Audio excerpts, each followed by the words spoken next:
हरे कृष्णा। आज का हमारा सत्संग श्रीमद् भगवद गीता के 13वें अध्याय का 17 और 18वां श्लोक। भगवान कृष्ण कह रहे हैं कि यद्यपि परमात्मा समस्त जीवों के मध्य विभाजित प्रतीत होता है, लेकिन वह कभी भी विभाजित नहीं होता, बस वह एक रूप में स्थित है। यदि भी वह प्रत्येक जीव का पालन करता है, लेकिन यह समझना चाहिए कि वे सभी का संहार करता है और सबको जन्म देता है। ये समस्त प्रकाशमय वस्तुओं का प्रकाश स्रोत है, भौतिक अंधकार से परे है, अगोचर है और ज्ञान है, ज्ञेय है और ज्ञान का लक्ष्य है। वे सबके हृदय में स्थित है। भक्तगणों, भगवान और भगवान की खोज, ये सब बहुत से धर्म है और बहुत से मार्ग है और जिज्ञासुओं के लिए बहुत सी श्रद्धाएं हैं और उसकी खोज दार्शनिक है, तार्किक है, आध्यात्मिक भी है। लेकिन भगवान गीता एक ऐसा सूत्र है जो भगवान के मुख से आया, भगवान के मुख से आया है, यानी कि भगवान ही बता सकते हैं कि भगवान कैसे है और भगवान को कैसा पाया जा सकता, दूसरा कोई नहीं बता सकता। इस बात पे ध्यान दीजिए। बहुत से साधु संत हुए हैं जो भगवान के निकट हुए हैं, भगवान को प्राप्त किए हैं, लेकिन उन्होंने प्राप्त किया है, लेकिन वो अपने आप में इतने सक्षम नहीं हो सकते कि कैसा, वो अपना मार्ग बता सकते हैं, मैंने इस तरह प्राप्त किया, लेकिन भगवान को कैसे प्राप्त किया जाता है ये सिर्फ भगवान बता सकते हैं, दूसरा कोई नहीं बता सकता, क्योंकि भगवान को मालूम है कि उनको कोई कैसा पा सकता है, दूसरा ये अधिकार नहीं जता सकता। इसीलिए सिवाय भगवत गीता के कोई और ऐसी रास्ता नहीं है जो आपको ये बता सके कि प्रभु को कैसे प्राप्त किया। और इसमें कृष्ण भगवान स्पष्ट रूप से कह रहे हैं कि मुझे कैसे प्राप्त किया जा सकता है। सीधी बात। चलो अब इस श्लोक पे आते हैं। भगवान कह रहे हैं कि वो जो आपके हृदय में बैठा हुआ है, ये बात बहुत बहुत बड़ी रहस्यमय भी है, अचंभित करने वाली भी है और ये बहुत आश्चर्यजनक है।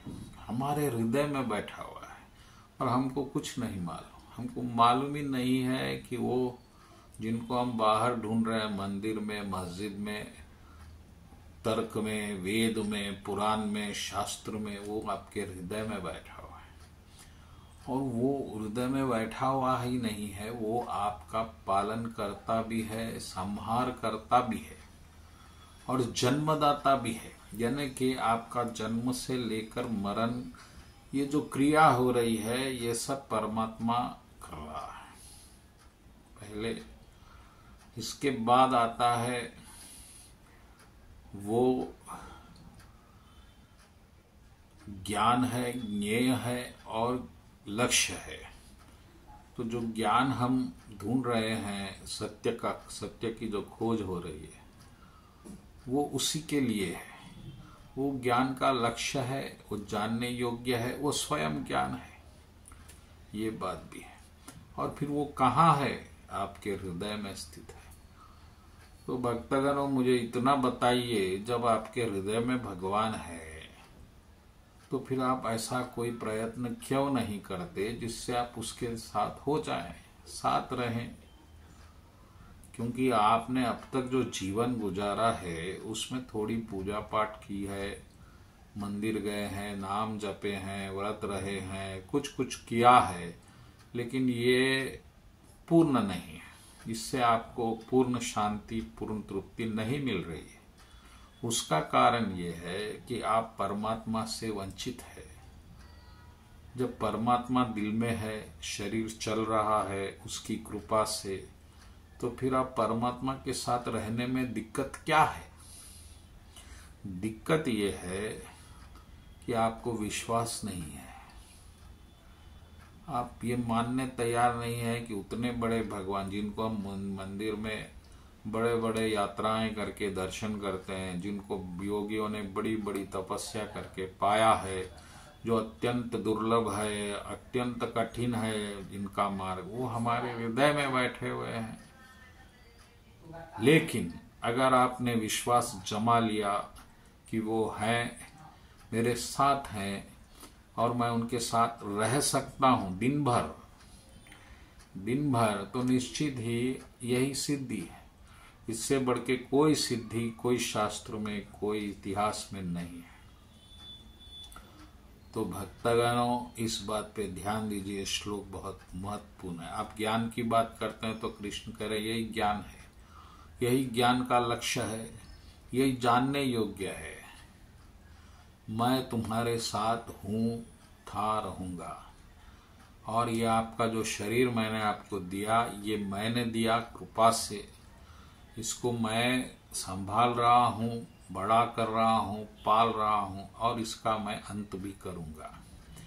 वो क्यों करूंगा, किस लिए शरीर मिल रहा है, ये अलग विषय है जो हम फिर कभी चर्चा करें। फिल वक्त तो इतना जान लीजिए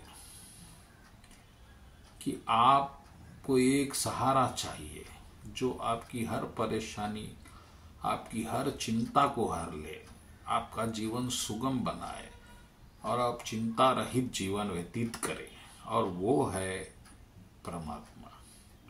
ये एक बार उसकी शरण में जाइए, उसके साथ जीवन व्यतीत करके देखिए, फिर आपको वो अंतर मालूम होगा उसके बिना जीने का और उसके साथ जीने का। बस यही इस श्लोक का रहस्य है। लेकिन जब तक